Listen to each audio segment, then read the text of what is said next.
Bismillahirrahmanirrahim. Bismillahirrahmanirrahim. Assalamualaikum warahmatullahi wabarakatuh.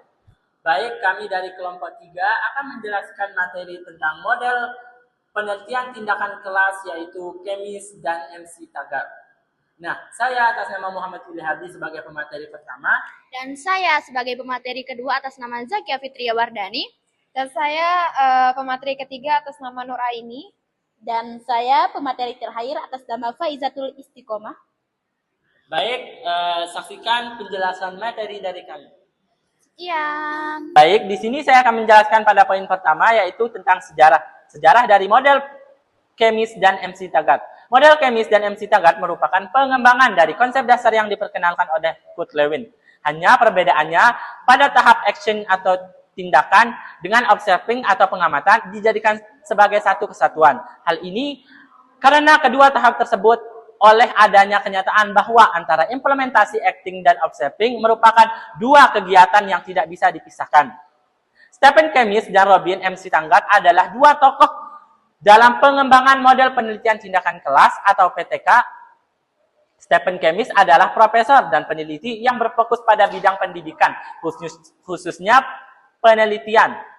Sementara itu, Robin MC Taggart adalah akademisi yang juga berkontribusi besar dalam mengembangkan metode penelitian tindakan. Keduanya dikenal luas melalui karya kolaboratif mereka, termasuk buku The Action Research Planner yang banyak digunakan sebagai panduan dalam penelitian tindakan kelas.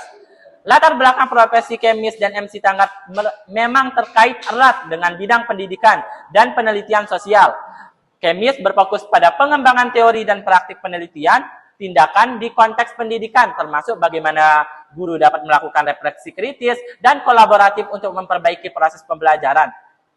MC Taggart juga merupakan peneliti di bidang pendidikan yang memiliki perhatian kuat terhadap partisipasi aktif dalam penelitian serta pemberdayaan subjek penelitian melalui pendekatan kritis dan reflektif. Kemis dan MC Taggart memodifikasi dan mengembangkan model dasar penelitian tindakan yang pertama kali diperkenalkan oleh Kurt Lewin pada tahun 1946. Mereka memperkenalkan model siklus yang mengintegrasikan 4 tahap utama, yaitu pertama perencanaan, tindakan, pengamatan, dan refleksi, yang membentuk siklus spiral yang berkelanjutan. Model ini menekankan pentingnya keterlibatan pelaku di lapangan, terutama guru, dalam mengidentifikasi dan memecahkan masalah praktik pembelajaran secara sistematis dan kolaboratif. Dengan latar belakang akademik di bidang pendidikan dan minat khusus, terdapat penelitian tindakan sebagai metode untuk perbaikan praktis. Mungkin hanya itu dari saya. Sekian, Assalamualaikum warahmatullahi wabarakatuh. Baik, selanjutnya saya sebagai pemateri kedua akan melanjutkan materi cara atau landasan berpikir yang dipakai oleh model Kemis dan MC Taggart. Cara berpikir atau landasan yang dipakai adalah sebuah model penelitian tindakan kelas yang dikembangkan dari konsep dasar model Kurt Lewin. Cara berpikir model ini menggabungkan dua komponen penting, yaitu tindakan atau action dan pengamatan atau observing, sebagai satu kesatuan yang tidak terpisahkan dan berlangsung bersamaan. Model ini menggunakan siklus spiral refleksi diri yang terdiri dari 4 tahapan utama. Yang pertama ada perencanaan atau planning. Tahapan ini adalah tahap paling penting di dalam penelitian, di mana peneliti merancang tindakan yang akan dilakukan dengan menjawab apa, di mana, kapan, mengapa, dan oleh siapa, dan bagaimana tindakan tersebut dilakukan. Yang kedua ada pelaksanaan tindakan atau acting, tahapan di mana rencana tindakan dijalankan sesuai dengan apa yang sudah dirancang. Yang ketiga ada observing atau observasi. Pada tahap ini, peneliti melakukan pengamatan terhadap pelaksanaan tindakan untuk mengumpulkan data dan informasi mengenai proses dan hasil tindakan. Dan yang terakhir ada refleksi atau reflecting.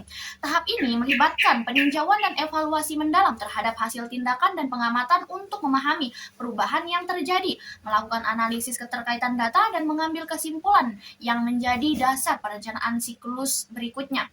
Model ini berjalan di dalam siklus spiral, di mana setelah refleksi, perencanaan baru dilakukan berdasarkan temuan refleksi untuk siklus berikutnya, sehingga terjadi perbaikan dan peningkatan berkelanjutan. Sekian dari pemateri kedua, selanjutnya akan dilanjutkan oleh pemateri ketiga. Baik, di sini saya akan menjelaskan poin yang ketiga, yaitu tentang kelebihan Kemis dan MC Tanggrat. Kemis dan MC Tanggrat itu menekankan beberapa kelebihan model PTK yang telah mereka kembangkan, yang dikenal dengan istilah seven chapter of shape atau reflektif Yaomi dan Tampoli tahun 2017, di mana kelebihannya itu antara lain yang pertama itu berorientasi pada praktik sosial, di mana model Kemis dan MC Tanggrat ini sangat mengutamakan pengamatan masalah nyata dalam situasi kelas dan lingkungan sosial di sekolah, sehingga sebagai dasar perbaikan. Mereka juga percaya bahwa tindakan itu harus relevan dengan konteks sosial agar solusinya itu lebih efektif. Sedangkan model Stringer dan Kurt itu lebih juga berorientasi pada praktik nyatanya, namun lebih umum dan kurang mendalam pada konteks sosial. Sementara Kolhau dan Riley itu lebih fokus pada komunitas. Nah, model lain itu lebih mengibaratkan pada aspek guru atau kurikulum. Selanjutnya yaitu kelebihan yang kedua, yaitu membentuk partisipatori, di mana Kemis dan MC Tanggrat ini melibatkan beberapa pihak seperti guru, siswa, kepala sekolah secara aktif. Nah, kepala sekolah ini secara aktif dalam proses penelitian, sehingga perbaikan itu bersifat kolaboratif dan inklusif. Sedangkan model Stringer dan Kolhau itu juga sangat menekankan partisipasi komunitas dan kerjasamanya, sedangkan lain juga memiliki partisipasi yang lebih terbatas. Nah, model lain itu lebih fokus pada peran dan guru saja. Nah, selanjutnya itu kelebihan yang ketiga, yaitu menekankan tindakan praktis dan kolaboratif, di mana Kemis dan MC Tanggrat ini sangat menekankan kerjasama dan tindakan nyatanya dalam bekerja sama ke banyak pihak, sehingga hasilnya itu lebih kaya dan autentik. Sedangkan model Stringer dan Lewin ini juga mengutamakan aksi praktis dan siklus kolaboratif mereka. Namun model lain juga kadang lebih fokus ke refleksi individu daripada kolaborasi intensnya. Nah, yang kelebihan yang keempat yaitu membangun emansipatorinya. Nah, model Kemis dan MC Tanggrat ini memberikan ruang besar untuk guru berpikir mandiri, kreatif, inovatif, dan membebaskan mereka dari pola mengajar yang lebih kaku.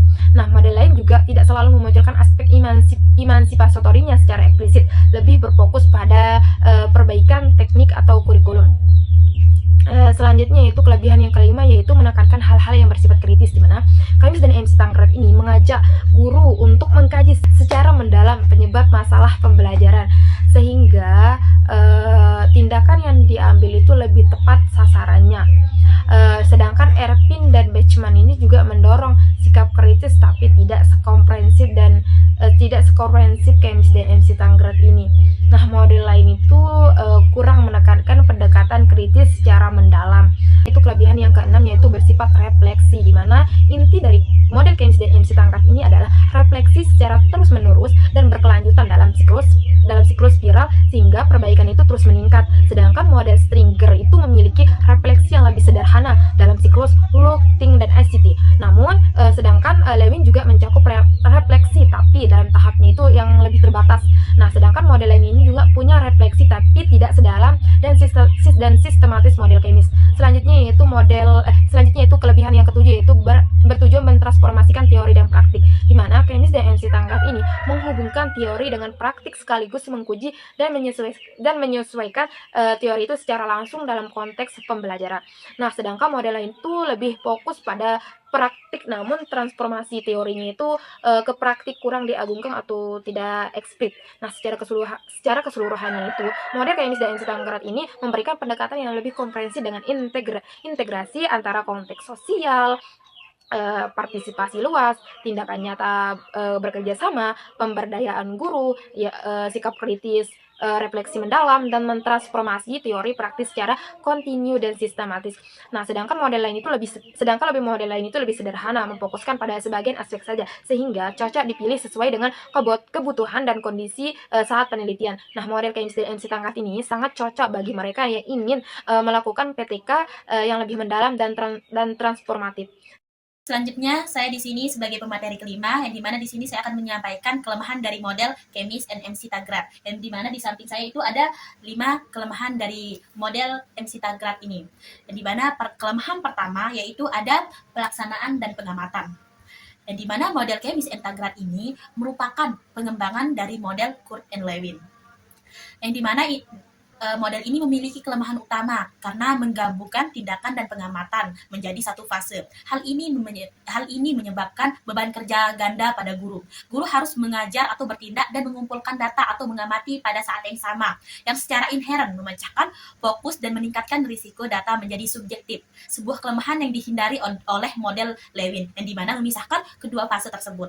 Dan kelemahan kedua yaitu pada dalam diagnosisnya, yang dimana model Kemis and MC Taggart ini sering dikritik karena kurangnya kedalaman pada tahap perencanaan. Model ini tidak mengharuskan adanya eksplorasi masalah yang mendalam dan terpisah seperti pada model Riel. Sehingga rencana tindakan yang dibuat berisiko tidak tepat sasaran karena kurang didukung oleh analisis akar masalah yang komprehensif.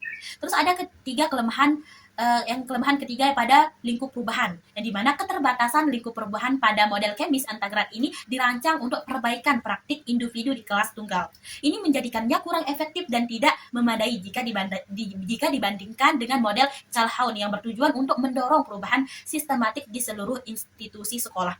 Terus kelemahan yang keempat yaitu kelemahan kurangnya kolaborasi, yang dimana PTK yang bersifat kolaboratif model Kemis and Taggart ini kurang menuntut komitmen kolaborasi wajib yang intensif dari semua pihak. Hal ini berbeda dengan model Stinger yang menjadi konsensus dan partisipasi aktif sebagai inti mutlak untuk menjamin keberlanjutan perubahan. Terus yang kelima ada kelemahan pada struktur siklus, yang dimana model Kemis and Taggart ini hanya terdiri dari 4 komponen, menjadinya kurang rinci secara operasional. Hal ini membuat fase pelaksanaan tindakan kurang terstruktur dan bisa menyulitkan peneliti pemula. Berbeda dengan varian model lain seperti model Bachmann atau Piaget-Irvine yang sering menyediakan panduan langkah demi langkah yang lebih mikro. Sekian dari saya. Wassalamualaikum warahmatullahi wabarakatuh.